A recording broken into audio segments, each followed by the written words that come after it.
Ahora vamos a hablar de un tema que a mí me gusta seguir, que está muy en el tapete y que me gusta saber cómo avanzar, y que tiene que ver con la cuestión fiscal, que tiene que ver con toda la moratoria que se viene, que está debatiéndose en el Congreso, que generó también un poco de revuelo por que dejaba dentro o fuera de la moratoria, según quieras mirarlo, algún sector sí y a otro sector no, y desde algunos sectores se lo vio como una ayuda a empresarios cercanos al gobierno. Pero bueno, más allá de eso, hay una cuestión muy importante que tiene que ver con lo que está pasando en Argentina y con lo mal que la están pasando un montón de monotributistas y de pymes y en general de personas que en diferentes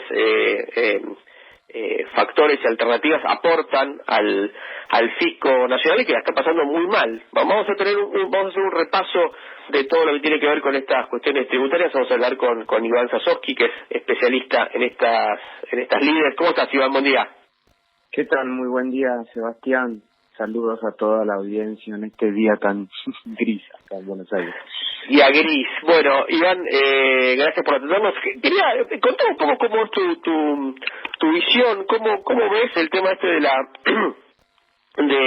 de la moratoria que propone el gobierno. Después un debate mucho más amplio que tiene que ver con la necesidad de las reformas y de los esquemas tributarios y todo lo que sabemos que es más largo. Pero bueno, ahora tenemos frente a nosotros una situación que es esta moratoria que anunció el gobierno y que está haciendo su trámite en el Congreso. ¿Qué opinas?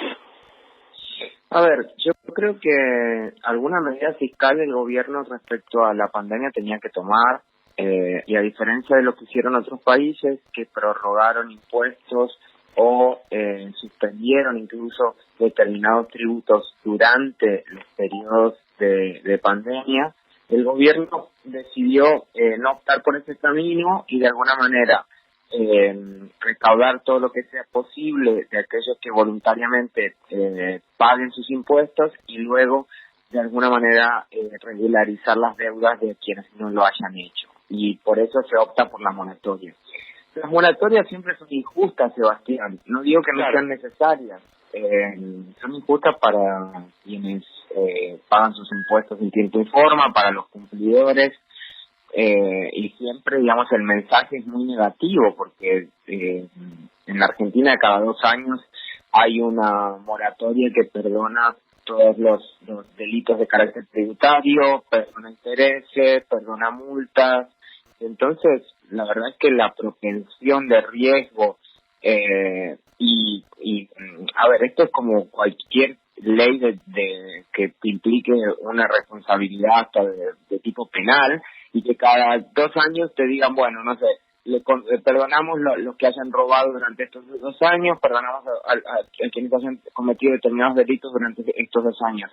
Son medidas que vos las puedes tomar de forma excepcional, pero que van atadas claramente a que son la válvula de escape en un sistema tributario que es muy pesado y que si no tiene estos fusibles seguramente explote por los aires, digamos. Entonces creo que es un problema mucho más profundo. En esta situación de pandemia creo que se podían haber tomado medidas anticipatorias y no reactivas como en este caso, y lo peor de todo es que la pandemia todavía no pasó.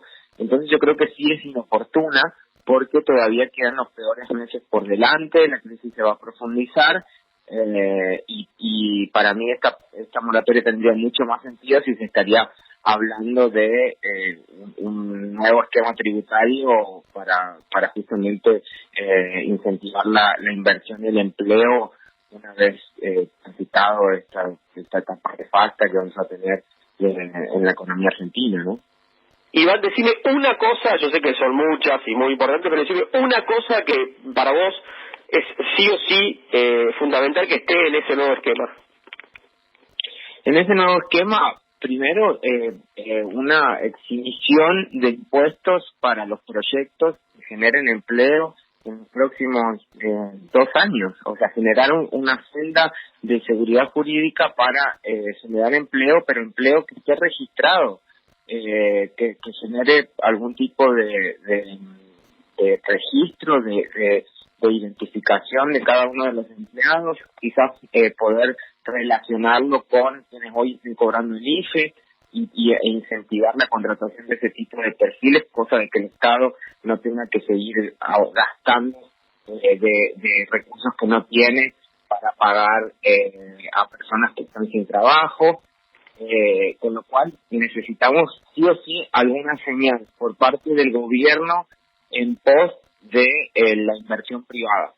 Y la verdad es que lo que estamos escuchando con temas de expropiaciones, el tema de Edesur y Centin, yo te puedo decir que lo que eso hace es ahuyentar la inversión.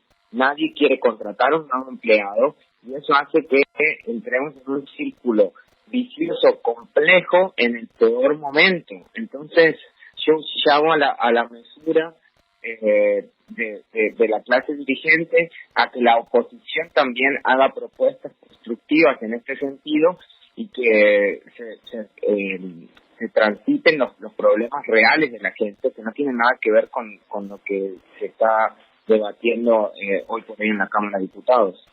Bien, Iván, te hago la última, porque cada vez que pasa esto vuelve una palabra y una estrategia que todos hemos escuchado mucho, que tiene que ver con el blanqueo. ¿Vos creés que hay espacio para hacer un blanqueo después del que hizo el presidente Macri, que fue muy amplio en todos sentidos, muy amplio en cuanto a los resultados y muy amplio en cuanto a la gente que estaba permitida a blanquear y al tipo de cosas que se permitieron blanquear? Digo, amplio en todo sentido, pero digo, ¿crees que se puede, que la gente va a confiar en un nuevo blanqueo después de tanto que se hicieron en Argentina?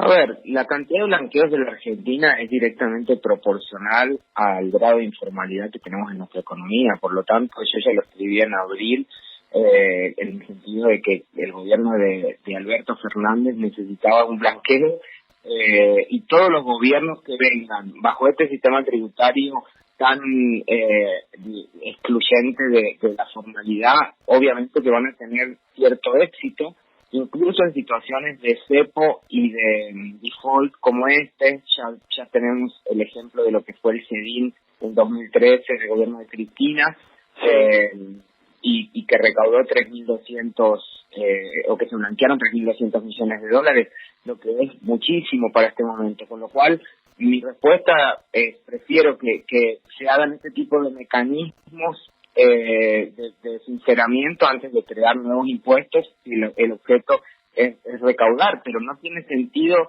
hacerlo sin un replanteo del sistema tributario, Sebastián. Es desgastante estar hablando durante años y años sobre lo mismo. Yo hasta ya me aburro de esto, o sea, porque estamos en un momento en el que, o en una situación en la que no avanzamos, y los problemas de hoy son los mismos que teníamos 10, 20 años atrás.